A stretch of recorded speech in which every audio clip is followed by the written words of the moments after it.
there, welcome to this edition of Joy News Interactive. I'm Benis Abubedu. You're live on the Joy News channel on Multi-TV, also on DSTV channel 421, Go TV channel 144. We're also streaming live on Facebook. Our name is Joy News on TV. Kindly go there, leave your comments in the comment section. You see a lot of issues, posted on our page. Have your say, just say whatever you want to say, but make sure that you use very decent language so we can share it with the rest of the world.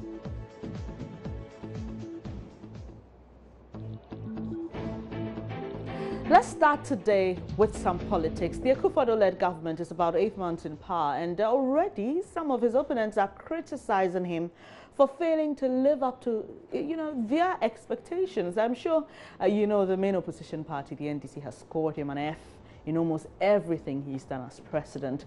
Well, the president says he's unperturbed and he will achieve his aim. Now, flag bearer of the Progressive People's Party in the 2016 general elections, Dr. Papakwesi Indom, has also assessed President Akufo-Addo. He says that the president must be seen to be acting and not making more promises. Look, the campaign was in 2016. 2017 is for doing. So I don't want to hear we are going to. I want to hear we have started, we are doing. And then hopefully in 2-3 years, I want to hear we have done this. Okay, so if you ask for my assessment, I'm saying that, yeah, I hear good things. I hear some things that are positive that I would want to encourage. I hear some things that I would like to get some more details on. And I want to see more action. So when we get to the end of this year, when after 1 year, if the we will doesn't turn into we are and we have done, then, we'll begin to have some more to say. But also, if we get to the end of the year and we start hearing we have done this and we can see the positive benefits of it, then we can also bear testimony that they are doing something good. So if you come to in Elmina, they will say, Yawa Chenim. Okay, we are still waiting to hear and be witnesses to.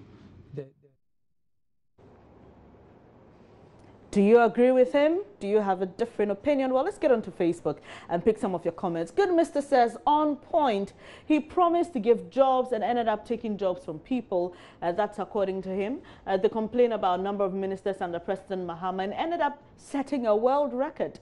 They say only Northern appointment under Mahama, they ended up creating a monarchy. That's what he refers to it as.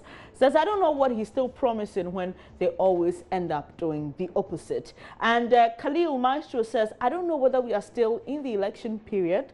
My old boy should stop promising and start acting fast. Soon we're going to start hearing one person, one city every day. All right. Abdul Jalil says it's true, especially that so-called new creation of additional regions. How did they manage that of the 10 regions and more regions are to be created? He thinks that that's impossible. Nasser Hassan Yayima says he's right. After election, no campaign. But hey, Papakwesi, the man is working. Richard Rafiu says, yes, it's all about fulfilling the people's standard of living. If not, politics will mean nothing. Okay, I don't really get what you mean by fulfilling the standard of living. Do you mean making it better or whatever? Mustafa Abdul Ganiyu says he's on point. The over 26 promises of Nana Addo has not been seen to have taken off at any level. The president should stop talking and do as he promised. Ghanaians, Wellington Achichogbi says, question, do you think a puppet has the brain to act? I don't know who he's referring to as a puppet here, Wellington. I'll be glad if you're watching to give us some more clarity there. And Abdul Rauf says, please tell Ghanaians about the fuel increment. And Jamatutu Fadia says, he too always criticizing. She's actually referring to the flag bearer of the PPP during the 2016 general election. Emmanuel Yentu says, go to the Flagstaff House and tell him, sir. And Fefe Francis says, you know what? No comment. I'm just going to be silent over this one. No comment. All right. So Do you agree with people? And do you agree with Dr. Papa Kwesi Indum? Let us know. Get onto our Facebook page and leave your comments there. Now let's move on to an issue that's been trending since Sunday afternoon, and that's about Dr. Otabil's sermon on August 20, 2017. We know the buzz is yet to die down, especially his quotable quote, the people who look like insults, you know. That particular comment appears to have hurt some people. One of them is Member of Parliament for Ho Central, who is demanding an apology from founder and general overseer of the International Central Gospel Church over his insult comments. Now, Benjamin Podo wants Dr. Mensa Otabil to rather react to allegations that the board of directors, including him, he happened to be the chairman of the board of directors, may not have managed the bank properly, leading to the collapse of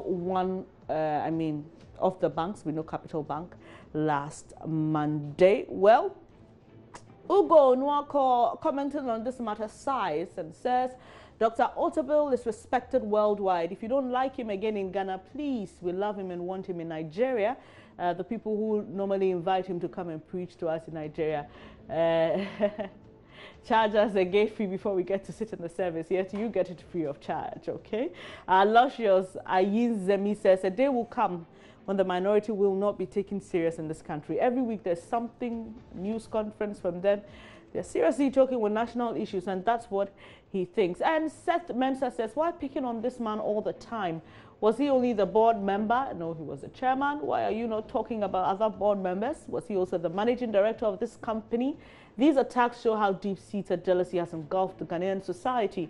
Well, according to Seth, his church owed 3% shares in the company, and that may be lost. Instead of feeling sorry for him, he's been insulted here and by some. Okay, he goes on and on about that. He actually means the church owns 3% there. Emmanuel Amiria Mensa says this is a clear scenario of who the cap fits. He was even polite and showed a lot of maturity in his response, referring to Dr. Otabil there. A company's collapsing or going bankrupt is not a new thing. Why are some people rejoicing over only the takeover of Capital Bank? All right, so he goes on about that. And Prince Aram says MPs have now taken up matters that do not fall within their jurisdiction. Make laws for us and leave the pastor alone. He's a Ghanaian and he has a right to freely make his thoughts known.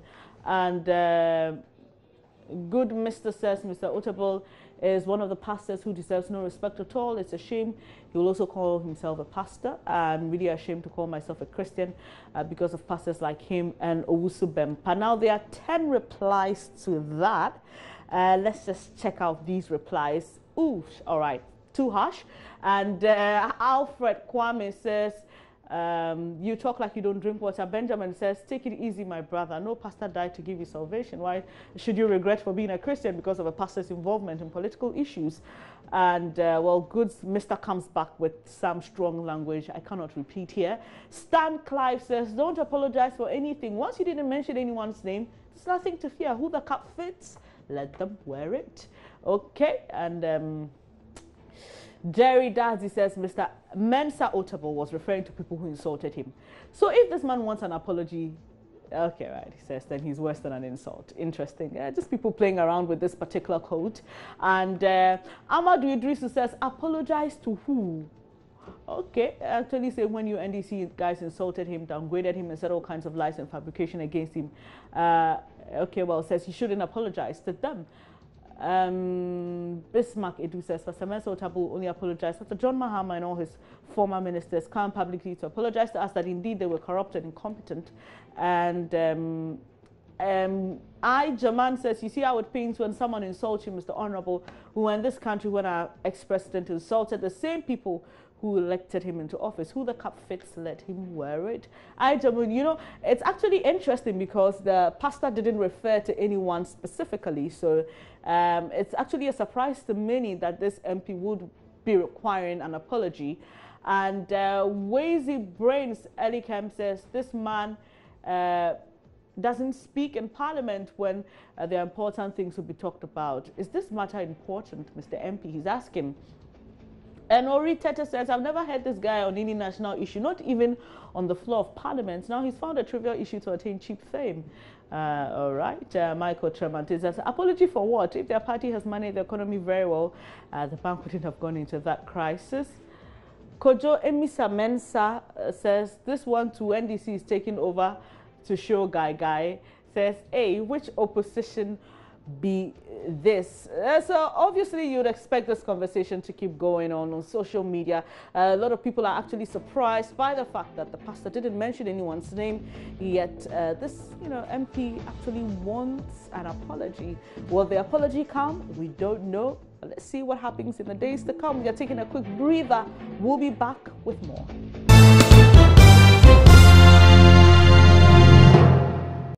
Thank you so much for staying here on Joy News Interactive. Let's focus on some education issues now. How many subjects did you study for your basic education?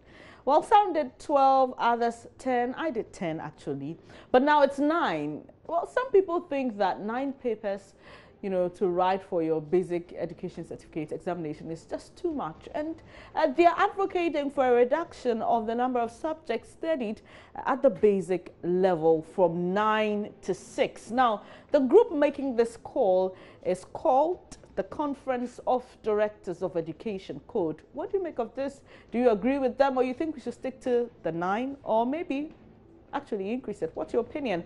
Amaku Joseph says, this idea is long overdue. We bombard the kids with too much load of subjects when children are supposed to develop their talent from infancy. This idea is welcome. They must be implemented. Thanks. And actually goes on, but I think the message is truncated there. Khalil Maestro says, this issue has been bothering my mind for a very long time. But you see, reducing the number of subjects studied at the basic level will amount to laziness on part of the pupils.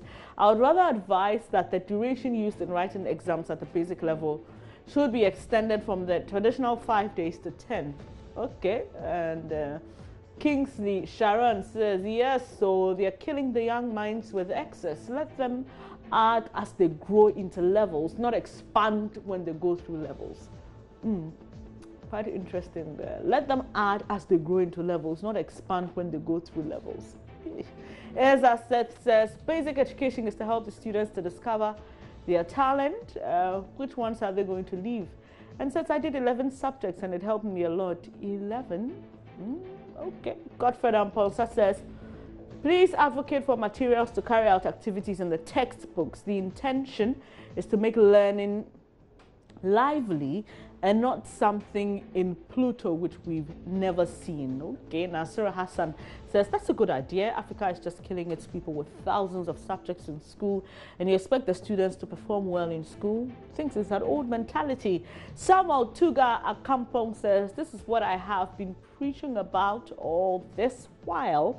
The wisest thing I've heard in our education system in the 21st century says nicest move. I think that sign is supposed to be a Gboza sign, is it? All right, okay. That's our own Ghanaian way of interpreting that particular emoji.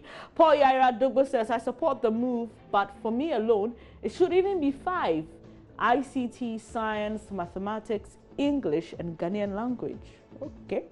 So our brain says full support, and also in SHS, most are irrelevant in our day-to-day activities.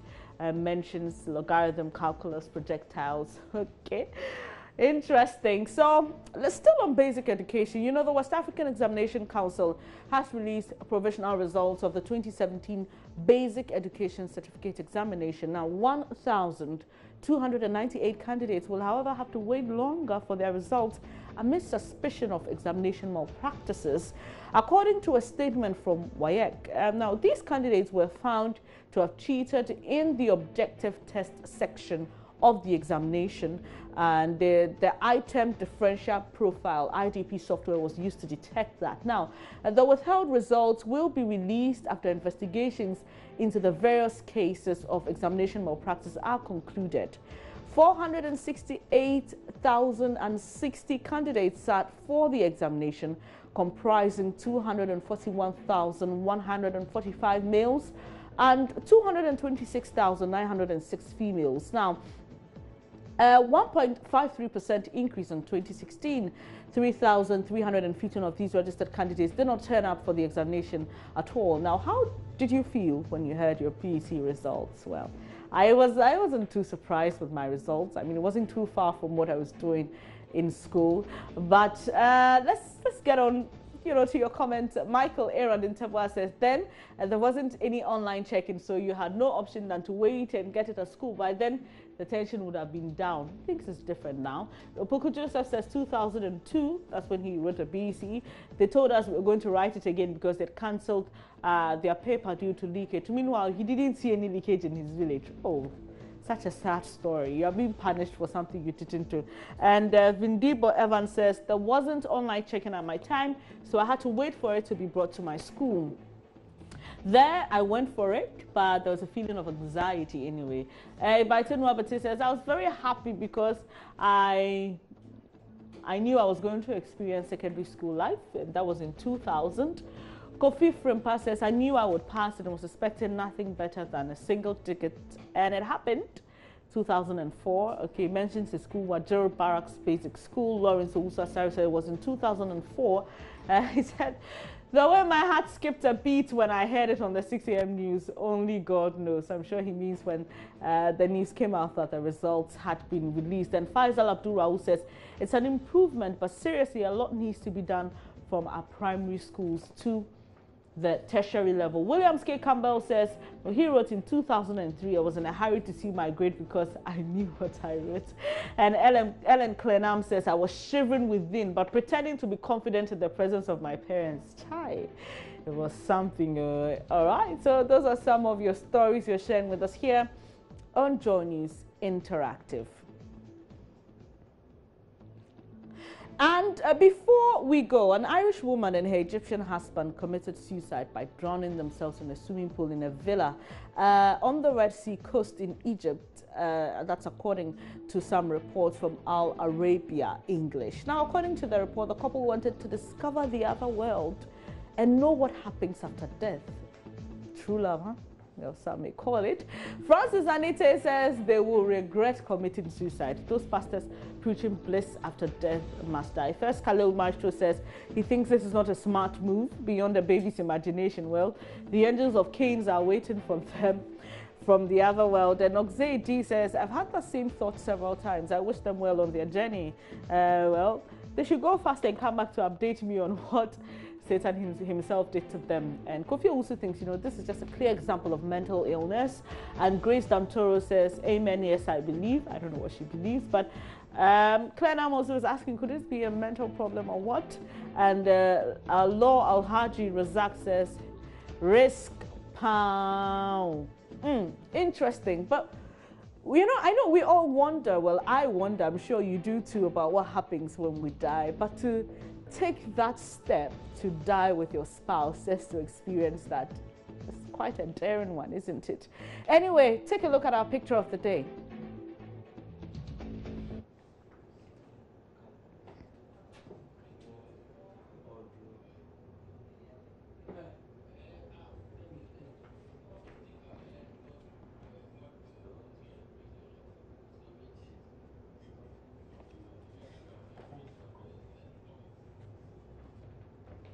Well, so that's our picture of the day. I'm sure you were smiling as you were reading through. I deliberately didn't read that. I wanted you to creatively figure it out for yourself. But there are some comments on this. Doris Gabia sighs. I'm sure she's thinking, who could have written this, Anyway, guys, that will be our picture of the day. And that will be all for Joy News Interactive today. I'll be back at 12 with more news. My name is Benes Abubedu. See you then.